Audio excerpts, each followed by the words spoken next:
Netanyahu ने ऐलान किया है कि इजरायल की सेना ने ईरान के सबसे ताकतवर लीडर अली लारिजानी को ड्रोन हमले में मार दिया है। लारिजानी के साथ ईरान की बासिस फोर्स के चीफ का भी सफाया हो चुका है, लेकिन ट्रंप को बहुत बड़ा झटका लगा है। ट्रंप सरकार के एक सुपर सीनियर अधिकारी ने इस्तीफा देकर ईरान से युद्ध का विरोध कर दिया है। ट्रंप ने यह कहकर खलबली मचा दी कि अगर वो हमला नहीं करते तो इजरायल का सफाया हो जाता।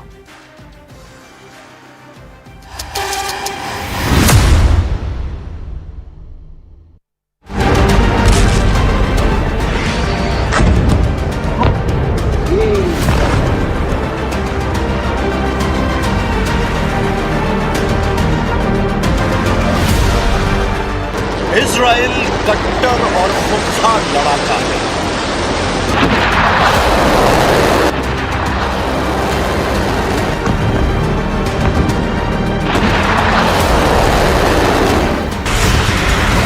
ऐसा लड़ाका जो पहले मारता है फिर तमाशा बनाता है। ईरान के top security in charge Ali Larijani का भी इजराइल ने यही हाल किया है। एक झटके में इजराइल ने ईरान के 4 बड़े कमांडरों को ढेर कर दिया है। इजराइल के रक्षा मंत्री ने दावा किया है कि ईरान के अघोषित वॉर कमांडर अली लारिजानी को बमों से इतना मारा गया है कि उनके चीथड़े उड़ गए हैं। लारिजानी से भयानक मौत इजराइल ने बासिस पैरामिलिट्री मिलिशिया के चीफ गुलाम रेजा सुलेमानी को दी है। सुलेमानी के डिप्टी सैयद कारिशी मिसाइल धमाकों में बेमौत मारे गए हैं। यही नहीं, इजराइल ने ईरान के IRGC वायुसेना के चीफ को मार डालने का दावा किया है।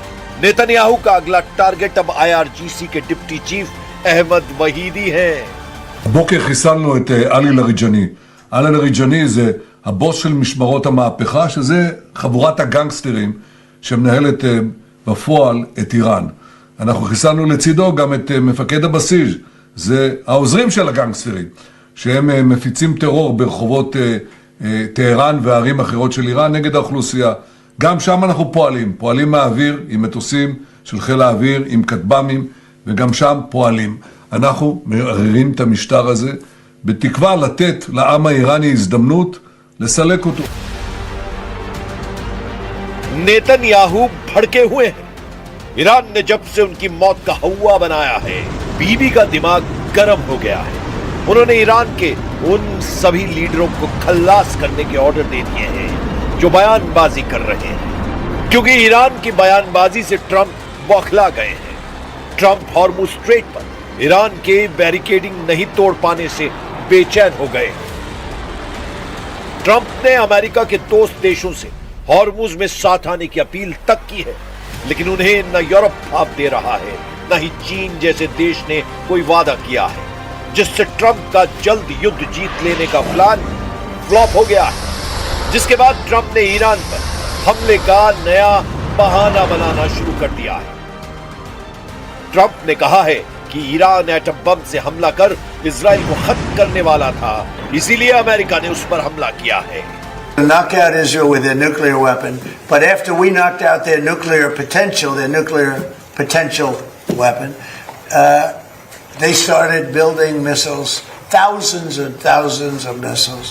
ट्रंप ने दावा किया है कि उन्होंने तीसरे विश्व युद्ध को टाल दिया है, लेकिन उन्हें यह अंदाजा नहीं था कि ईरान इतनी मजबूती से युद्ध में टिका रहेगा। ट्रंप ने पहली बार यह बात कबूल कर ली है कि ईरान ने उन्हें सरप्राइज दिया है। There was no expert that would say that was going to happen. It's not a question of like, gee, should you have known? And if we did know, big deal. I mean, we have to do what we have to do. Iran के तेवर देखकर America ने गलतियों की scrutiny करनी शुरू कर दी है।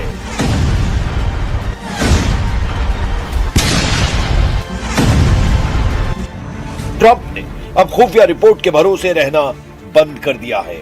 ट्रंप ने ईरान के खिलाफ अब अरब वर्ल्ड से सहयोग बढ़ाने का मन बना लिया है। युद्ध विराम को लेकर बढ़ रहे कंफ्यूजन को भी ट्रंप ने क्लियर कर दिया है।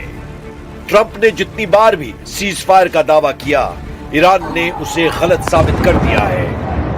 वॉर जोन से भी अमेरिका के पीछे हटने के अपडेट मिल रहे हैं। अमेरिका ने खाड़ी देशों के करीब से अपने 2 नेवी शिप को दूर शिफ्ट कर लिया है। युद्ध के बीच यूएस नेवी ने 2 माइंस खोजने और हटाने वाले जहाज यूएसएस टुल्सा और यूएसएस सांता बारबरा को मलेशिया के पेनांग में नॉर्थ बटरवर्थ कंटेनर टर्मिनल पर भेजा है। ये दोनों जहाज इंडिपेंडेंस क्लास के हैं और समुद्र में बिछाई गई माइंस को खोजने और हटाने के लिए खास सिस्टम से लैस है। इनके पास विस्फोटकों का पता लगाने और उन्हें निष्क्रिय करने के लिए अंडर वाटर ड्रोन, सोनार और हेलीकॉप्टर का इस्तेमाल शामिल है। अब ईरान वॉर जोन में ट्रंप का अकेला लड़ाका यूएसएस कैनबरा तैनात है। वहीं ईरान ने पूरे समुद्री इलाके को 5000 बारूदी सुरंगों से पाट रखा है। ईरान मिलिट्री प्रवक्ता इब्राहिम ज़ोल्फागरी ने ट्रंप को धमकी दी है कि उनके ऑपरेशन फ्यूरी को ईरान ऑपरेशन फियर में बदलने वाला है। A message to the President of the United States. The outcome of war cannot be determined by tweets. The result of a war is determined in the field, the very place where you and your forces do not dare to approach, and you can only talk about it in your tweets. It's better to name this war as Epic Fear instead of Epic Fury. America Iran के हथियारों को तबाह कर रहा है। Israel Iran की leadership के सफाई में लगा है। फिर ईरान कितने दिन तक युद्ध में टिका रह सकता है? क्योंकि अब तो युद्ध में कमांड दे रहे अली लारिजानी भी नहीं है। अमेरिका और इजराइल ये मानते हैं कि युद्ध का कंट्रोल लारिजानी के हाथों में था। अली लारिजानी कोई साधारण लीडर नहीं थे। उन्हें ईरान के प्रॉक्सी साम्राज्य, जिसमें हिजबुल्लाह, हमास, हुथी जैसे कट्टर लड़ाका ग्रुप शामिल है, का असली आर्किटेक्ट कहा जाता था। अली लारिजानी ही फाइटर ग्रुप के लिए पैसा, हथियार और कूटनीतिक कवच तैयार करते थे। ट्रंप के कट्टर विरोधी लारिजानी ईरान के एटमी प्रोग्राम के सबसे बड़े हिमायती थे। उन्होंने ही अमेरिका को बड़े शैतान और इजराइल को छोटे शैतान का नाम दिया। युद्ध भड़कने के बाद लारिजानी ने मुसलमान देशों को जमकर खरी खोटी सुनाई। खुद को अल्लाह का बंदा बताने वाले लारिजानी की चिट्ठी की खूब चर्चा हुई थी। अली लारिजानी ही थे जो अमेरिका के साथ एटमी डील को फाइनल कर रहे थे।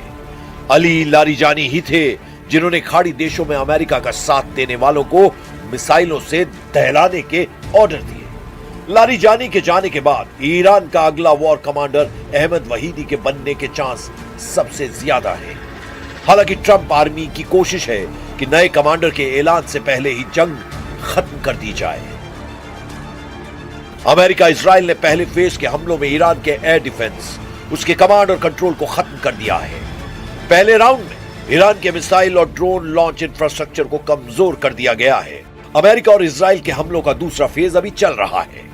यह ईरान के डिफेंस इंडस्ट्रियल बेस को टारगेट कर रहा है। इसमें missile production facility, dual use research centre और अंडरग्राउंड कॉम्प्लेक्स टारगेट किए जा रहे हैं। ईरान की असल ताकत कही जाने वाली मिसाइलें, परमाणु ढांचा, हवाई सुरक्षा, नौसेना और प्रॉक्सी कमांड नेटवर्क की कमर तोड़ दी गई है।